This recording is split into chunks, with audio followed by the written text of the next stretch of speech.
Hey everyone, and welcome to this explainer. I am absolutely thrilled to have you here today. We're going to jump right in because we are tackling one of the most critical and honestly one of the most misunderstood aspects of environmental management. What actually happens when an internal auditor finds a problem? Today, we're unpacking the complete life cycle of an audit finding under ISO 14001:2026, Clause 9.2. We're going to look at exactly how internal audits should trigger sustained long-term environmental improvement rather than just, generating a massive mountain of paperwork. So I want you to ask yourself a really honest question. What actually happens the day after the audit in your organization? Do those meticulously drafted audit reports just sit dead on a shelf, slowly gathering dust until next year's review? Or do they act as living, breathing catalysts for change? Too often, teams treat that final audit closing meeting as the finish line. They wipe their brows, say, phew, glad that's over, and move on. But in reality, under ISO 14001, the day after the audit is when the real, measurable work of environmental protection actually begins. Here is our roadmap for today. We'll be covering 1. The audit as a trigger, 2. Symptoms versus root causes, 3. Designing corrective actions, 4. Verifying sustained effectiveness, and 5. Common follow-up failures. All right, let's jump straight into Section 1, the audit as a trigger. Getting this right requires a massive shift in perspective. An audit finding is absolutely not a punishment. It's definitely not a demerit on some corporate scorecard. Under ISO 14001:2026, a finding is a vital operational trigger. Think of it like this. It sits firmed in the check phase of your plan, do, check, act cycle, but its entire purpose is to force systemic change in the act phase. It's evidence-based intelligence that alerts you to hidden weaknesses, whether that's in your environmental objectives, your legal compliance, or your operational controls.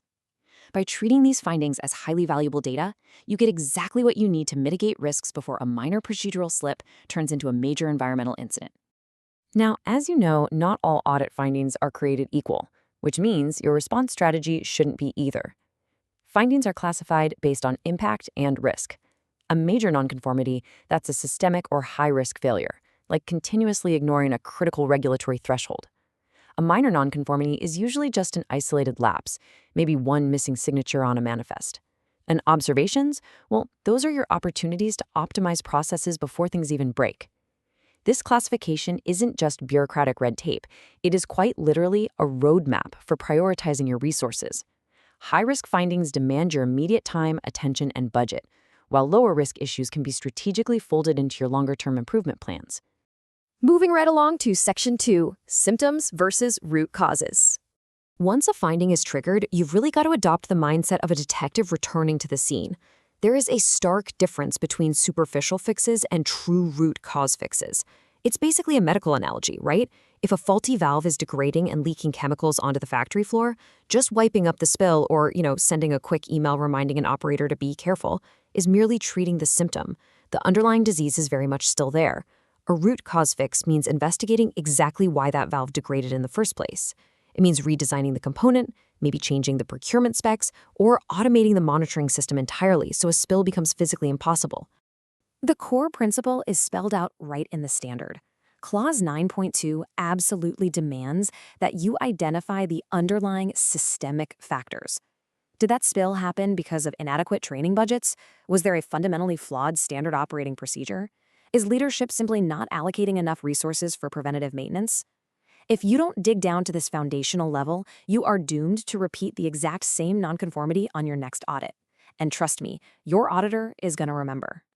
Okay, Section 3, Designing Corrective Actions. Let's play this chronological life cycle out with a concrete example. Imagine an auditor finds that hazardous waste is being improperly labeled down in the staging area. Step 1, we identify and contain that specific nonconformity immediately. Step 2, we investigate deeply.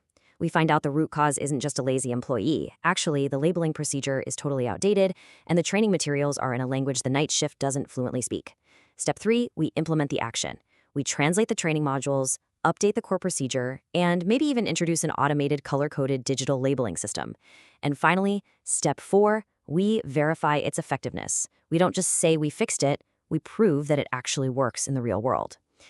But hold on, before we finalize any design, we have to pause. ISO 14001 requires organizations to evaluate their solutions holistically. You've got to anticipate those unintended consequences. Say you change a chemical process to drastically reduce air emissions. Great, but could that new chemical inadvertently increase the toxicity of your hazardous wastewater? You must evaluate your modifications from every single angle to make sure that a brilliant corrective action in one department doesn't accidentally trigger a cascading environmental disaster in another.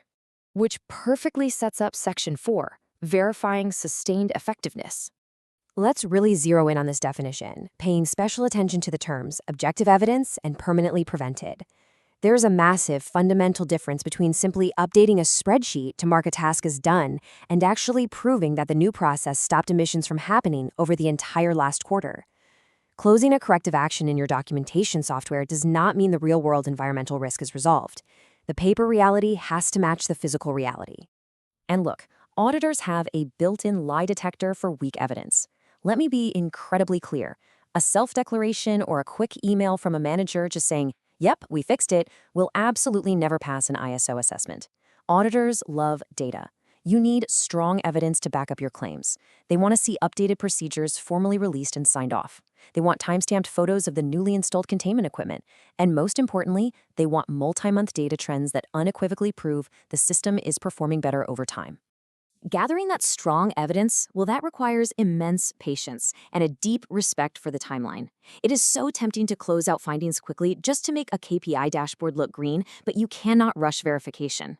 You might implement a corrective action in a week, like installing a new water-efficient valve, but you can't realistically verify its effectiveness in week 2. You have to wait. You might need 3 solid months to analyze the facility's water consumption data to ensure it's actually trending downward. Then, maybe at the 6-month mark, you conduct a formal follow-up audit to officially verify sustained effectiveness. Real environmental improvement just takes time to prove. Finally, let's get into Section 5, common follow-up failures.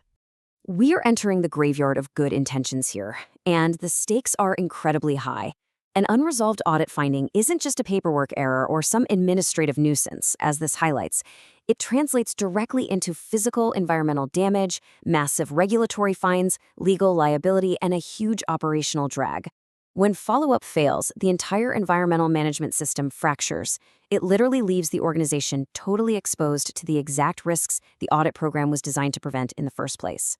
So, what are the most common traps? Let's rapid-fire through these cautionary tales. We see delayed timelines, where high-risk issues just sit open for months with absolutely zero justification. We see a total lack of leadership oversight, where operational teams are left to fend for themselves without the budget or authority they need. We see superficial root cause analysis, like lazily blaming an employee instead of fixing a broken process.